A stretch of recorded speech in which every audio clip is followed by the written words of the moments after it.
그다음 또 하나는 AI가 이제 생산성 혁명이라는 걸로 생산성 혁명 몇 %가 나와 이러면 그 인플레이션을 훨씬 초과하는 성장률이 나와 이렇게 되니까 이제 베팅을 하는 거거든요. 근데 좀 조심해야 할 것 같아요. 이 금리는 결코 주식 투자하기에 좋은 금리가 아닙니다.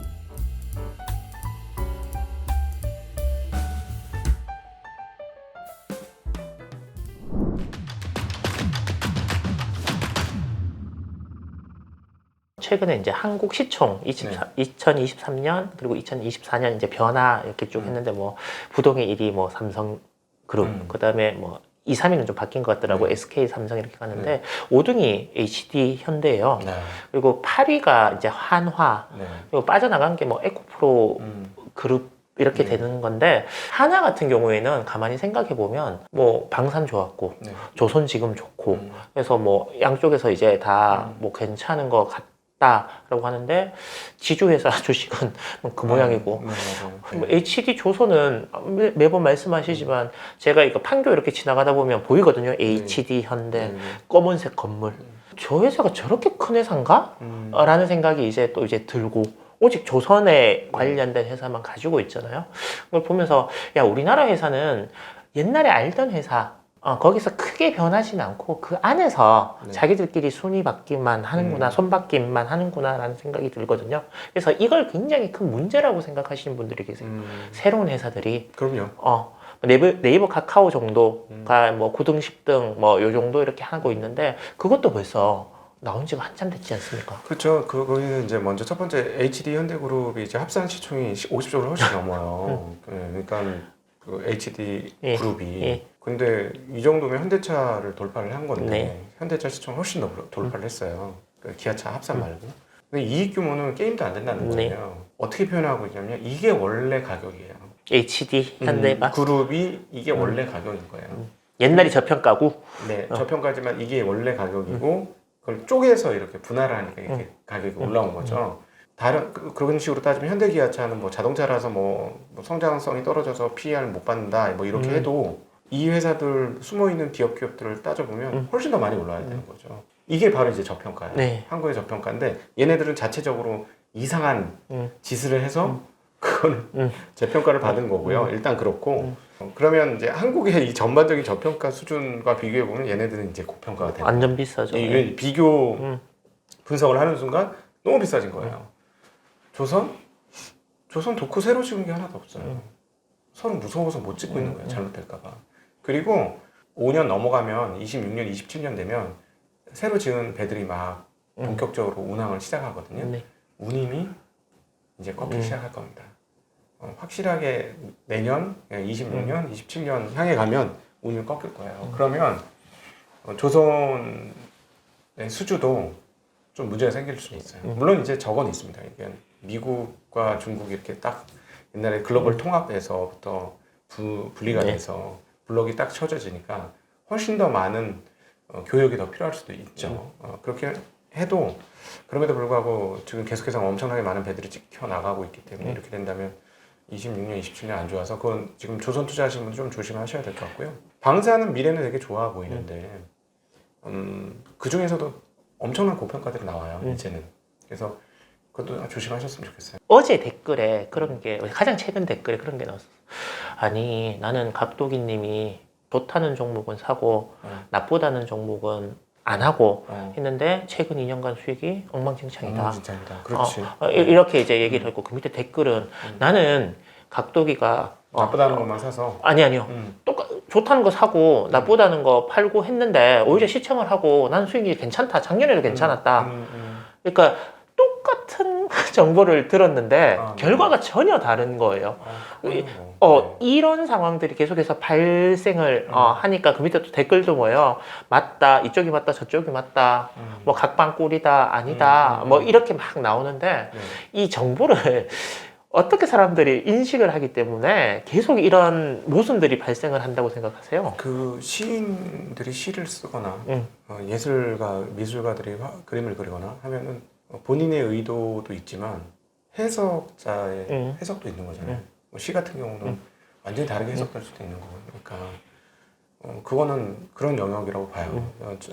저의 의도와 본인의 포지션에 따른 읽는 게 완전히 달라질 수 있다. 그러니까 예를 들자면 제가 이제 최근에 막 이제 조선주는 막 이렇게 얘기를 하고 비싼 것 같아요라고 얘기하고 한 이렇게 정도 얘기하면 저는 제 느낌은 많이 비싼 거예요. 이 정도 얘기하면. 네. 근데 이제 그 사람들의 심리가 만들어내는 거여서 제가 그 예전에 우리 짤로 만들어 갖고 제일 욕 많이 먹었던 짤이 그 2차 전지 짤이잖아요.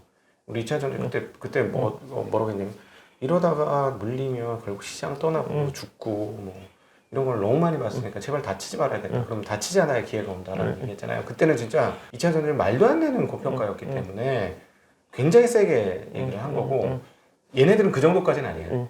그러나 고평가 시작된 건 맞아요.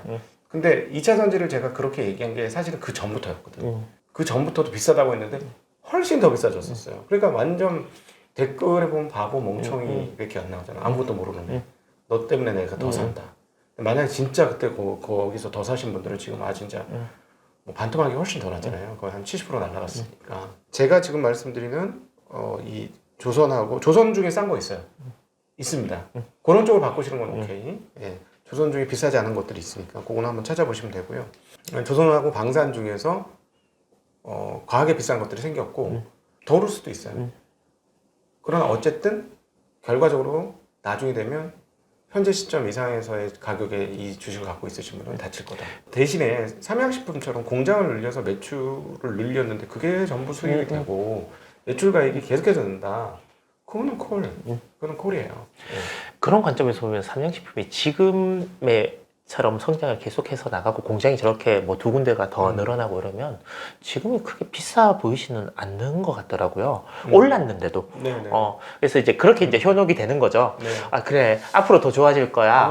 그래서 저는 요즘에 그거에 대한 고민을 하고 있어요. 그래서 1월달에 탐방도 그 음식료 관련해서 또 따로 제2의 삼양식품이 있을까 해서 아니 뭐 삼양식품 많이 올랐는데 또 그런 회사 찾으면 되지. 물론 이제 저건 있습니다. 한국에서도 주주 가치도 제고해주고 알아서 뭐 자사도 매입 소각도 해주고 만약에 삼양식품이 거기까지 가면 굳이 안 팔아도 되는 주식이 될 수 있어요. 알아서 돈 벌고 있고 그렇긴 하는데 이게 결국은 K컬처에 의한 그 수혜거든요. 네네.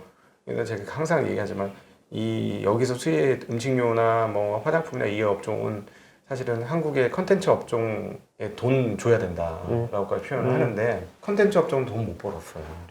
그렇죠. 예, 엔터 중에서 음반하는 쪽만 돈을 벌고 이 미디어 쪽은 진짜 돈 하나도 못 벌었어요. 그렇죠. 뭐 스튜디오 드래곤 이런 것들은 뭐 엉망이더라고요. 네네. 지금 뭐 굉장히 안 좋아요. 근데 이 사람들이 했던 작업으로 인해서 여기 가서 오는 거야. 참 재미난 세상인데. 자, 그렇다면 이 K컬처가 만들어지면 옛날에 우리 어렸을 때 보시는 분들 중에 나이 어리시면 모르겠지만 미제 하는 거거든요. 지금 한국제 이렇게 되는 거죠. 그럼 이게 전반적으로 한국제는 미제는 다 좋아. 뭐 예를 들어 군인 수통부터 해서 무슨 먹는 거부터 물건까지 다 좋아. 뭐 이런 게 있었잖아요. 지금 한국에 그렇게 되고 있잖아요. 그럼 이게 좀 확산될 가능성이 있는데 그럼 일단 음식료 쪽에서 그럼 어떤 게 좋을까 하고 이번 12월 수출입 보니까 스킨케어하고 화장품이 엄청나게 폭발적으로 증가했고 또 하나는 그 음식료가 오르는데 음식료 중에서도 이제 섹터별로 다 올라오고 있는데 과자, 스낵 이게 많이 올랐어요. 그래서 여기에 대한 고민을 저는 지금 좀 하고 있습니다. 그래서 이런 말씀 드리고 싶어요. 모르겠어요. 삼양식품이 정말 주주가치의 헌신적인 기업이 된다면 미국처럼 안 팔고 계속 갖고 가면 되는 거고요. 만약 그렇지 않다면 제2의 삼양식품을 고르는 것도 좋은 작업이 될 거다라는 생각을 합니다. 알겠습니다. 이제 자연스럽게 미국으로 넘어가고 싶어서 제가 이 질문을 드리는데 현대제철이 10조를 들여서 미국에 공장을 짓는데요. 네. 좋은 소식인지 나쁜 소식인지 전혀 감을 모르겠어요. 과연 이익을 보자고 들어가는 건지 선물을 주자고 들어가는 건지 네. 이런 부분에 대해서는 어떤 생각이 갖고 계십니까? 그 부분에 대해서 사실은 공부를 아직 안 해봐서 정확한 얘기는 할 수는 없는데 아무리 말씀하신 것처럼 자동차와 연관되어 있지 않다고 볼 수 없을 것 같아요. 예, 결국은 그 관세와 그런 것들 때문에 그렇게 가는 것 같고요. 하나 걱정인 건 뭐냐면 1인당 국민소득이 얼마더라? 7만 달러인가? 세계에서 제일 높잖아요, 미국이. 그렇게 소득이 높은 나라에서 험악하고 힘들고 위험한 일을 사람들이 하겠느냐. 그리고 해서 그게 생산성이 나오겠느냐. 저는 어려울 것 같아요. 그거는 예전에 여러 번 말씀드렸던 아메리칸 팩토리를 보면 대본에 나오는 대목인데 그래도 결국은 공정 자동화로 갈 수밖에 없고 뭐 그렇게 될 건데 그래서 일단 한국 쪽으로 보면 공장에 빠져나가는 거라서 정말 나쁜 뉴스고 결국은 자동차 그룹 전체의 관세나 이런 것들을 통과하기 위한 그런 방법으로 여겨지고 수지 타산은 조금 계산은 했겠죠. 예, 그래서 뭐 회사 입장에서는 한국에 있는 것보다는 관세 등등을 감안해 보면 수지 타산 계산을 해서 갔을 테니 뭐 쏘쏘하지 않을까 하는 생각을 가지고 있고요. 제철 자체로 얼마나 큰 돈을 벌 수 있을까는 여전히 그 부분은 의문입니다. 그리고 미국 사람 데리고 저거 잘할 수 있을까? 또 의문이고. 그러니까. 그 TSMC가 그렇게 힘들어요. 네, 미국 가서. 왜냐하면 자기네 나라에서는 일사천리로 또 막 모든 일이 풀렸는데 일이 안 풀리는 거죠. 리벨리온 대표가 그 얘기하는 게 참 인상적이었는데 칩 제작하는 데조차 인력이 오지 않는데요. 그것도 한국으로 보면은 상당히 높은 부가가치의 사업인데 다 소프트웨어로만 간다는 거죠. 전화. 예. 다 그런 쪽으로만 가지 이런 쪽 소위 말하는 하드웨어 제작 쪽으로는 인력이 안 온다는 거예요. 그런 측면에서 과연 인력을 어떻게 한국에서 데리고 와서 할 건지 좀 의문이긴 합니다. 근데 미국이 원하는 게 그걸 수도 있어요. 지금 뭐 저희들끼리 웃기는 얘기로 막 하는 건 뭐냐면 이미 TSMC 기술자 리스트는 미국 다 갖고 있다. TSMC 공장 만드는 이유는 TSMC 기술자들은 자기네 나라로 이렇게 귀화시키기 위한 방법이다. 뭐 이런 얘기까지 우리끼리는 막 우습게 하거든요. 그러니까 뭐 미국의 그런 전략이 현대차 그룹에 토했다 이렇게 봐야 되겠죠. 자연스럽게 이제 미국 이야기를 해야 되는데 이제 금리 다들 이제 그러더라고요. 미국의 그 국채 금리가 10년을 기준으로 해서 뭐 4.71 지금의 미국의 국채 금리 그리고 앞으로 더 오를 것 같은지 네. 뭐 그런 부분에 대해서는 어떤 생각을 갖고 계시는지 오히려 궁금합니다. 역으로 미국 금리 떨어지려면 주가 떨어져야 돼요. 제가 보면 그렇습니다. 주가 떨어지면 미국 금리 떨어질 수 있을 거예요. 주가 안 떨어지면 금리도 쉽게 떨어지지 못합니다. 역으로 그렇게 생각을 하고 사실 예전에는 야 이거 얘네들 봐요. 얘네들 뭐 설레발이에요. 이제는 이금리에서는 채권 사도 돼요. 그리고 이금리는 너무 많이 떨어졌어요. 막 이런 얘기를 했었는데 요즘 얘기를 제가 안 하거든요. 못 하겠는 거예요. 감이 없어. 얘네들의 인플레이션 도대체 어디까지지? 또 어디까지 계속 이어지지? 그걸 지금 영 모르겠는 거예요. 근데 이제 앞서 이제 5% 이상이라는 건 뭐냐면 여기서 기준금리가 동결된다는 거예요. 네, 그런 가정들이 되게 계속 동결된다는 거예요. 계속. 그럼 5%대가 나올 수 있는 거죠. 그건 결국 자산 가격에 달려있다. 저는 제 입장에서는 자산 가격이 어떻게 되느냐에 따라 금리가 올라서 주식이 부러지는 게 아니라 주식이 부러져야 금리가 내려갈 것이다라는 쪽의 의견을 가지고 계시는 거죠? 예, 그렇죠. 그리고 금리 때문에 주식은 힘들 거다. 이 정도부터는 주식이 상당히 어려움을 겪을 것이다. 근데 그거 무시하고 지금 간 거고요. 네. 그다음 또 하나는 AI가 이제 생산성 혁명이라는 걸로 생산성 혁명 몇 %가 나와 이러면 뭐 금리 인플레이션을 훨씬 초과하는 성장률이 나와 이렇게 되니까 이제 베팅을 하는 거거든요. 근데 좀 조심해야 할 것 같아요. 이 금리는 결코 주식 투자하기에 좋은 금리가 아닙니다. 트럼프가 이제 곧 취임을 하는데 취임을 하고 나서 뭐 그런 이제 썰이 되게 많습니다. 그러니까 트럼프는 그러니까 금리를 내리고 싶어 하는데 파월이나 이쪽에서는 이제 안 내리려 그러니까 파월을 경질을 시켜서 자기 말을 잘 듣는 사람을 해서 금리를 인위적으로 내릴 것이다.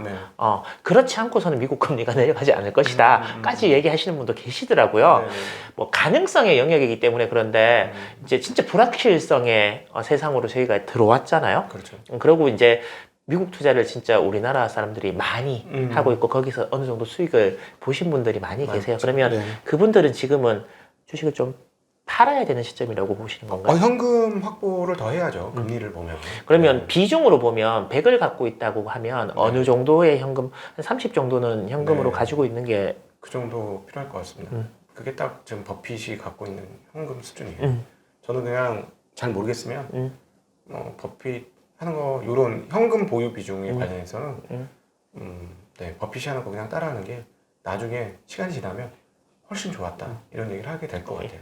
AI, 자율주행, 로봇, 양자 컴퓨터 이렇게 지금 핫하고 인기 있는 걸 빼고 옛날에부터 있었던 뭐 존슨앤존슨이나 그다음에 P&G, 뭐 로키드 마틴 이런 회사들 크게 뭐 올랐지만 그래도 과하게 비싸지 않는 네. 이런 회사들로 그냥 투자를 하면 좀 마음 편한 투자가 되지 않아요? 특히 미국에 있는 은행주 같은요. 네. 지난번 연말에 이제 김재용 교수님 저기 다시 나와주셨는데요. 네.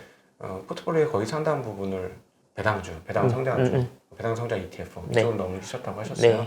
네. 개인적으로는 굉장히 좋은 방법인 것 같습니다. 그래서 아까 현금을 좀 보유하시라고 말씀드렸는데 이런 쪽으로 가시는 분들은 현금을 뭐 규모를 좀 줄여서 상관없을 것 같고 네. 그리고 이런 쪽을 좀 하시는 게 좀 좋지 않을까? 그리고 기존에 이런 성장주 비중도 좋지만 충분히 수익이 낮잖아요. 네. 조금 이쪽으로 좀 옮겨가시면 어떨까 하는 생각이 들고 근데 저도 이제 모르고 있는 거는 이 로봇의 도입 시기가 어떠냐가 정말로 중요한 관건인 것 같아요. 결국 AI의 구체적 하드웨어의 구현은 로봇인데 로봇이 빨리 나오는 순간 AI가 적용된 로봇이 나오는 순간 가격만 싸게 구입할 수 있으면 생산성 혁명 분명히 맞을 것 같거든요. 예를 들자면 집안일을 해주는 로봇이 있다. 얼마나 좋겠어요. 저는 청소 로봇이 하나 있었으면 좋겠어요. 네. 이런 거 해주는 거면 몇 천만 원이라도 살 의향이 있는 거예요. 근데 그것까지 시간이 얼마나 걸릴거든요. 그러니까. 그건 몰라요. 그게 만약에 생각보다 빠르면 버블로 바로 갑니다. 바로. 네, 버블로 그냥 쭉쭉 달려요. 그렇게 될 거라고 생각하고 얘기하시는 분도 있고 투자하시는 분도 있고 근데 저는 이거는 진짜 미지의 영역인 것 같아요. 가봐야 알아요. 네, 그래서 이거는 장난 못하겠다. 알겠습니다. 최근에 그 제니스당의 그 말 한마디를 들으려고 수많은 사람들이 막 모였는데 제가 들었을 때는 한국 기업을 언급한 거는 하나도 없고 네. 뭐 반도체는 삼성 거 안 쓰고 마이크론 거 쓴다 그러고 네. 굳이 찾자면 현대차가 투자한 보스턴 다이내믹스 네. 그거 회사 하나 정도 언급한 게 다고 그래서 얘기를 하면서 뭐 저는 기술에 대해서 문송이라고 보통 얘기를 하죠. 문과에서 죄송합니다라고 네, 하는데 네. 전혀 이해가 잘 안 되던데 과연 우리나라가 네. 진짜 AI 시대, 뭐 로봇 시대에 살아남고 네. 경쟁력 있는 회사들이 존재할 수 있을까? 뭐 하이닉스 정도 빼놓고 네. 잘 안 보이거든요. 근데 숨어있는 회사들은 굉장히 많을 것 같고 그래 한국 사람들 일단 기본적으로 되게 뛰어나요. 그래서 저희가 정말 답답한 게 지금 장외 투자 시장도 이제 완전히 얼어붙었어요. 네. 장애까지도. 네, 예. 완전히 얼어붙었고 소위 벤처 뭐 이런 쪽 완전히 얼어붙었어요. 그러니까 자본시장이 살아나야 돼. 그래서 계속 상법 개정 얘기하는 것 가장 중요한 이유 중에 하나가 이런 것들 좀 해결돼야 되는데 이 상태로 가면 한국 큰일 난다. 새로운 산업에 누가 투자를 하냐? 이건 실패할 수도 있는데 그건 결국 자본시장에서 돈 버는 사람이 야 이거 좋아 보여. 내가 여기서 5배를 벌었는데 이거 또 될 것 같은데 하고 그 중에 1을 띄워서 넣는 거야. 망해도 상관없잖아. 사가 남잖아. 그러니까 이런 게 돼야 되는 거거든요. 근데 미국이 그게 잘 됩니다. 네, 맞아요.